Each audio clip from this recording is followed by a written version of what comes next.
Assalamualaikum warahmatullahi wabarakatuh.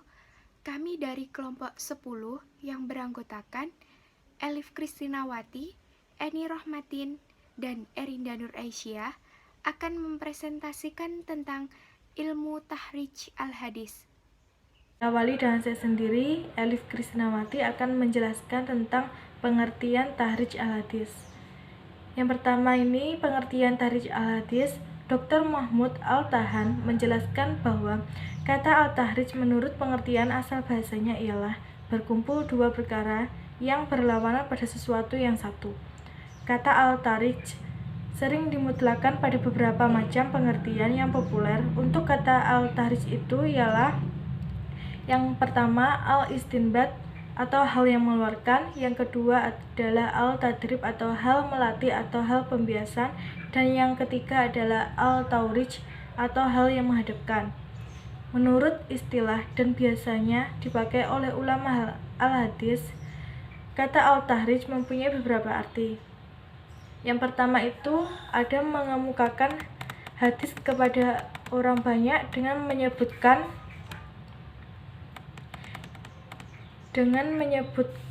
para periwayatnya di dalam sanad yang menyampaikan hadis itu.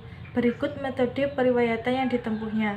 Yang kedua ini, ulama al-hadis mengemukakan berbagai hadis yang telah dikemukakan oleh para guru hadis atau berbagai kitab atau yang lainnya, yang susunannya dikemukakan berdasarkan riwayatnya sendiri atau para gurunya atau temannya atau orang lain dengan menerangkan siapa periwayatnya dari para penyusun kitab atau karya tulis yang dijadikan sumber pengambilan.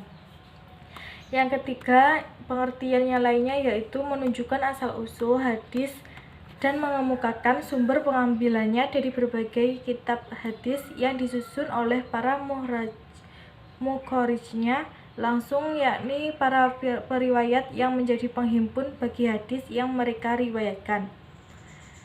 Nah, yang keempat ini mengemukakan hadis berdasarkan sumbernya atau berbagai sumber, yakni kitab-kitab hadis yang di dalamnya disertakan metode periwayatannya dan sanadnya, serta diterangkan pula keadaan para periwayat dan kualitas hadisnya.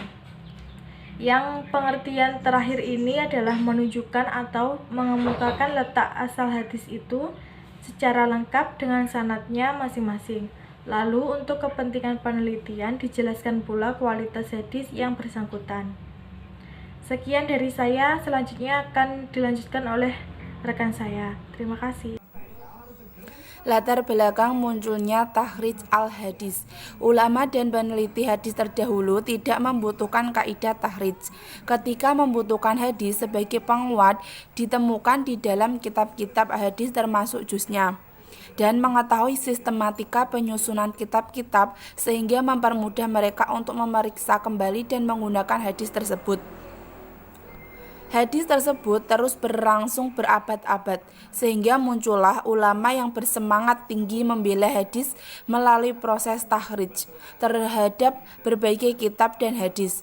Mereka menisbatkan pada sumber aslinya, mereka menyebutkan sanad-sanad dan membicarakan kesohihan dan kedoifan sebagian atau seluruh sanad itu, sehingga akhirnya terbitlah kitab-kitab tahrij hadis.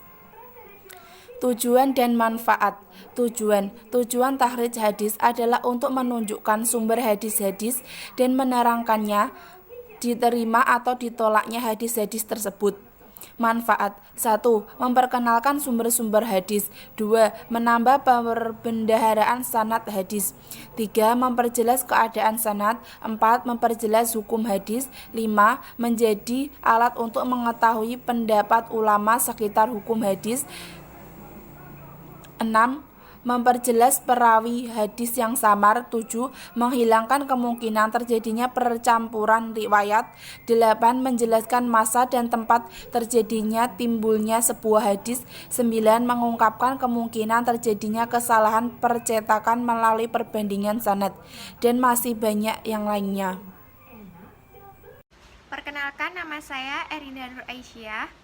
Selanjutnya kami akan membahas tentang proses dan metode takhrij al-hadis. Pertama, proses takhrij al-hadis. Mentakhrij hadis berarti melakukan 3 hal. 1. Menelusuri kitab di mana hadis yang diteliti berada. Tahap ini berarti menemukan kitab di mana hadis tersebut berada dan berapa jalur periwayatannya. 2. Membuat bagan sanad periwayatan hadis. Tahap ini dimulai dengan rangkaian silsilah sanadnya. 3. Memberikan penilaian kualitas hadis. Tahap ini dilakukan dengan memeriksa persambungan sanad dan reputasi para periwayatannya sehingga diketahui apakah hadis itu sahih atau tidak. Yang kedua, metode-metode takhrij hadis. Al-Mahdi dan At-Tohan mengemukakan 5 metode takhrij, yaitu 1. Takhrij melalui periwayatan pertama, al-rawi, al-a'la atau sahabat. Metode ini dapat dilakukan dengan terlebih dahulu mengetahui secara pasti perawi pertamanya dari kalangan sahabat.